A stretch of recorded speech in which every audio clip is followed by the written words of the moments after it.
Hello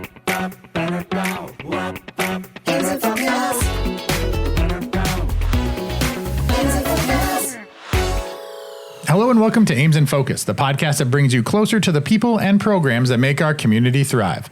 I'm Bill Gebhart with Communications and Outreach at the City of Ames. Today we're tackling an important topic that impacts both our community and the environment. That's nutrient reduction. Clean water is something that we all rely on, and the work happening behind the scenes to protect it is both complex and essential. We're joined once again by Tyler VerMeer, Water Pollution Control Facility Superintendent, and for the first time, Dustin Albrecht, Environmental Specialist with the City of Ames. Together, they're helping lead efforts on some major projects designed to improve water quality for years to come. Tyler and Dustin, welcome to Ames in Focus. Thanks for having us. Yeah, thank you. Dustin, since this is your first time on the podcast, we're going to start with you. Tyler has done this before already, so can you tell us a little bit about your background and what brought you to the City of Ames? Yeah, I grew up in Northeast Iowa, attended college at the University of Northern Iowa and Iowa State University. And then in 2013, I started with the City of Ames in laboratory services for about 2.5 years. And for the past 11 years or so, I have been the environmental specialist with the Water Pollution Control Department. Well, we're definitely glad to have you here. So I want to start with kind of going really big picture. What is nutrient reduction? Yeah, so nutrient reduction is just the look at removing nitrogen and phosphorus from our waterways that ultimately end up in the Gulf, creating that Gulf hypoxia zone, but also have impacts on our local waterways as well. The idea behind it, again, is finding ways from multiple sources to eliminate that nitrogen and phosphorus from entering the waterway, leading to those the algae blooms that are then eventually robbing oxygen from aquatic life in these waterways. Definitely, you said lots of words there that help us to understand why it's important, right? Talking about the algae blooms, but specifically to Ames, why is this nutrient reduction project important, especially if we're talking about things like the Gulf? Yeah, so Iowa with the DNR and EPA, all of the above, have worked together and come up with an Iowa nutrient reduction strategy. It encompasses, I believe, 13 states, each state working towards providing its own reduction policy and how it's going to achieve that ultimate benefit to the waterway. For us specifically, what we presented to the DNR started with a feasibility study in 2019 on what it would take for the City of Ames to be able to provide that reduction. As a point source, we're an easy one to regulate. We know what came in and what came out. And then as part of that feasibility study, we went through and looked at all of the technologies, financial, environmental impact of those technologies, and what it was going to take for Ames to reach our ultimate goal that's laid out in the strategy of 10 milligrams per liter of nitrogen, 1 milligram per liter of phosphorus removal in our system. That plan was then used to lead to us ultimately putting together our construction plan that is underway now. That'll ultimately get us through phase one, which is what we're currently working on. And then by 2039, we'll have phase two completed. That should lead to that actual full savings of the 10 milligrams per liter of nitrogen, 1 milligram per liter of phosphorus. And so that is a great segue, because the last time you were here, this is what we were talking about. We were talking about the nutrient reduction project, specifically the construction that's happening at the Water Pollution Control Facility. So for anyone that wasn't listening to that one, can you give us a quick overview of what that project is? Yeah, so as part of that project, one, we had a lot of aging infrastructure that needed dealt with. So it made sense that now was the time to address both the aging infrastructure and our ability to meet the nutrient removal needs. So what we're looking at in this first phase is setting up 2 aeration basins that'll work in an activated sludge is the terminology used in the industry. And then we've also are doing upgrades to our headworks, so screening, grit removal. So again, getting out a lot of that stuff that never should have gone down the drain to begin with from the system that's hard on the rest of the facility. And then upgrading our electrical components for increased reliability of the plant, and then also replacement of a lot of the other pump and infrastructure components that have reached the end of their useful life. And so how far along is the project, if you gave us an update on it from where we are today? Yeah, so we're a little over 50% complete with the project as it stands right now. Overall, the goal is to be by the end of this calendar year up and running with that new activated sludge system. They're working a little ahead of schedule right now, and things seem to be running fairly smooth. So ideally, end of October, early November, we'll have that system online and functioning. Great. Well, it sounds like it's moving along quite well. It is a long project, though, like you mentioned, because phase 2 is 2039. Is that what you said? That'd be the ultimate completion. Yeah, the ultimate completion. Yep. So, but having part of it up and running will be good for us to get started, right? So, where do these nutrients typically come from? Both in the local sense or even more broadly, where do these come from? Yeah, so I mean, locally, obviously, within the wastewater and the components within our waste, be it from just your human waste to any industrial restaurant loadings, any of that's coming through the sewer. That's all coming from the products that you use, consume, eat, anything that you're flushing and putting down the drain, right, comes down into the facility then and needs to be treated. So that's where that initial component comes from that we are working on within the fence of the plant. And I'll let Dustin maybe speak to some of the outside the fence spots. Yeah, Tyler mentioned the water pollution control facility being a point source for these nutrient loadings. Aside from that, there's non-point sources. So anything you can't point directly at something and say that's the cause for it. So stormwater is definitely a source for pollution in the watershed. And then outside of the city limits, you have agriculture. Iowa's a big agriculture state, so there's definitely loadings of nitrogen and phosphorus from the agricultural community as well. And where would those pollutions come from, like specifically the stormwater or the agriculture? I mean, is it from fertilizers and types of things that are used in the agriculture industry? And how does it come through stormwater? Fertilizer, just naturally occurring nitrogen and phosphorus is also a component of it. So the city has made this a major priority. And so what exactly are the goals of the nutrient reduction project and how will it improve or change the treatment process? Yeah, so again, the ultimate goal for us, again, is that 10 milligrams per liter of nitrogen removal, or down to 10 milligrams per liter, and phosphorus down to 1 milligram per liter. And that's the ultimate long-term goal that we've laid out with the Iowa DNR and to land there at 2039. Now, that's after phase 2. After this phase 1, we don't have a firm number that we have to get to, but our hope is to be treating specifically nitrogen with it. And our hope is to get to around 1/3 of our nitrogen side going through the new system and able to get that fully denitrified and out of it. So theoretically, we should be able to get maybe to close to 1/3 of our reduction on our current numbers. And so then looking ahead to even the end of this year, but then also the end of the whole project in 2039, which is a ways away, what kind of impact will this project have once it's completed for Ames and for the watershed in general? Yeah, I mean, one of the really important factors is we need to know that we're doing this also because of aging infrastructure. So one of the major impacts is going to be increased plant reliability.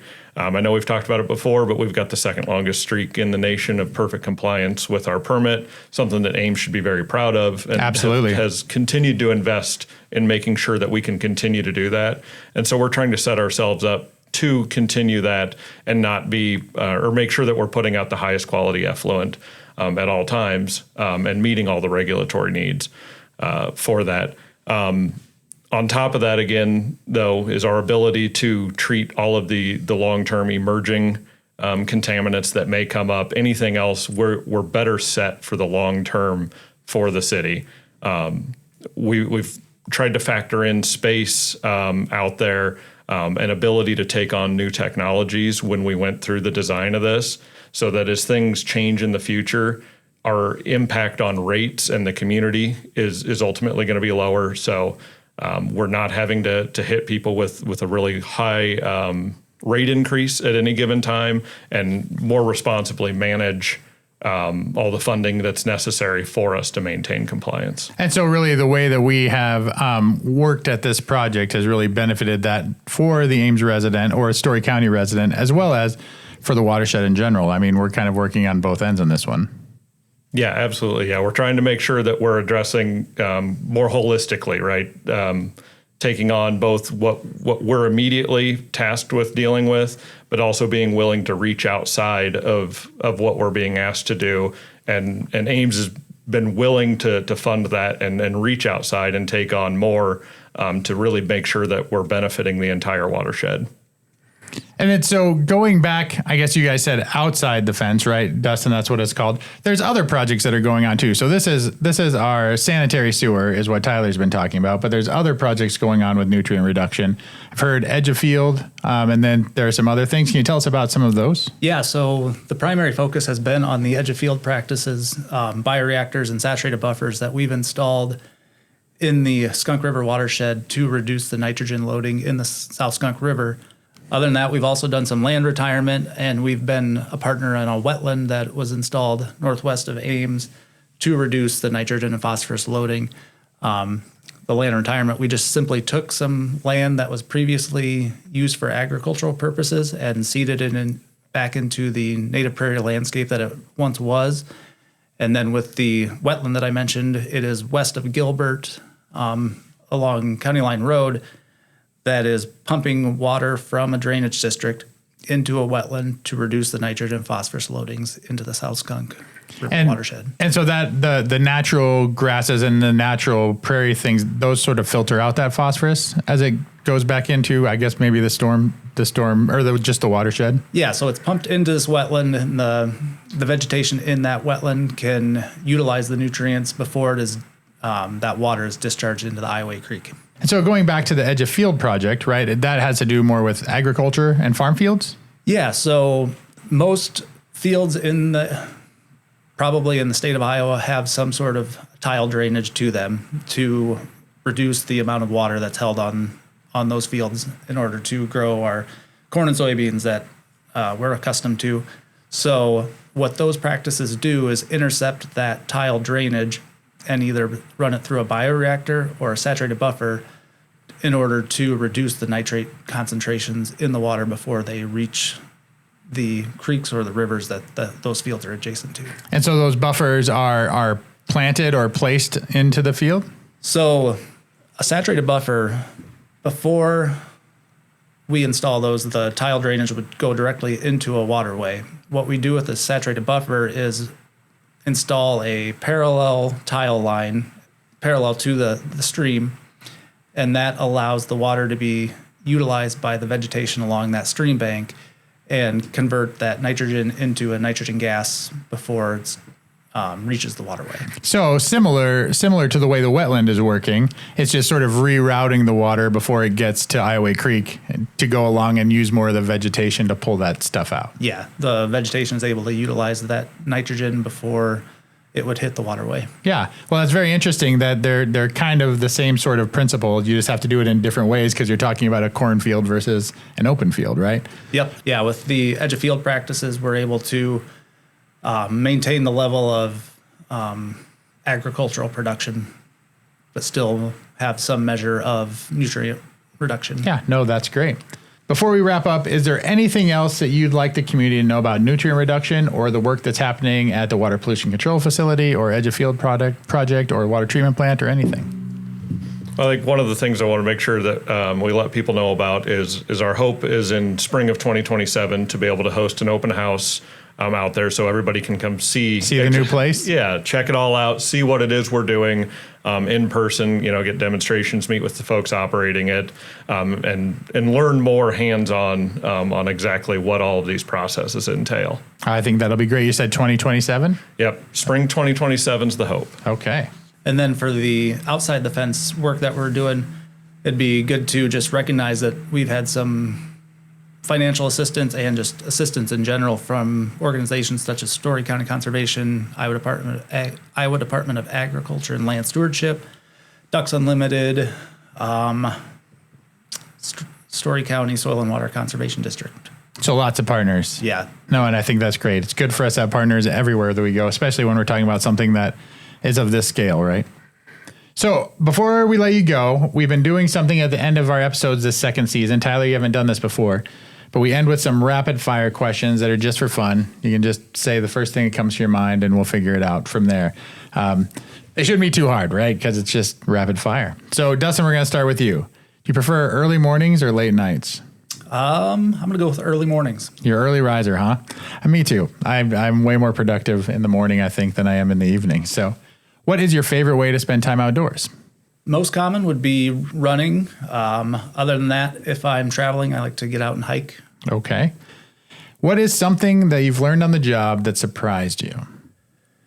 The amount of planning that goes into projects and process and all aspects of running a utility. I think I agree with you. Just from sitting down with you today and hearing about the Edge of Field project, I'm like, yeah, I can't even imagine the amount of planning it comes to work with agriculture and to make this work. I think that, yeah, I'm sure that's it.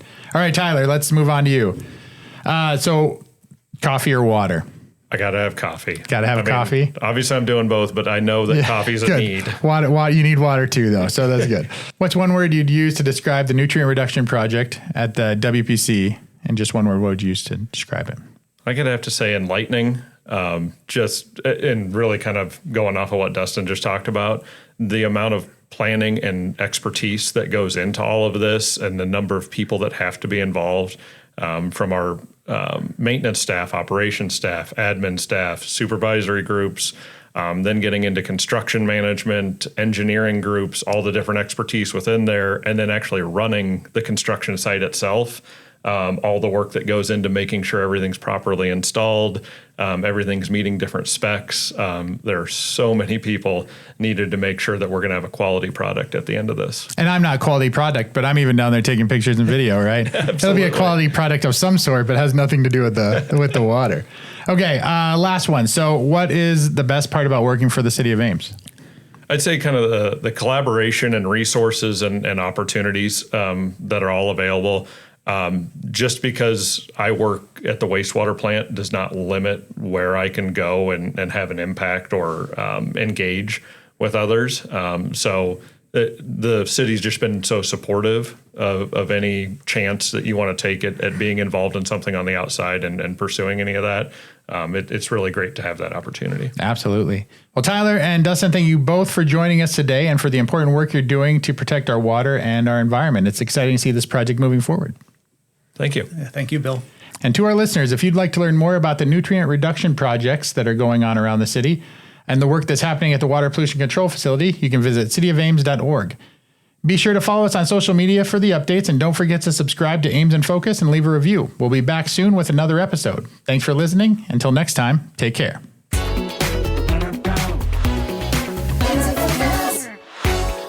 Ames in Focus is a City of Ames podcast.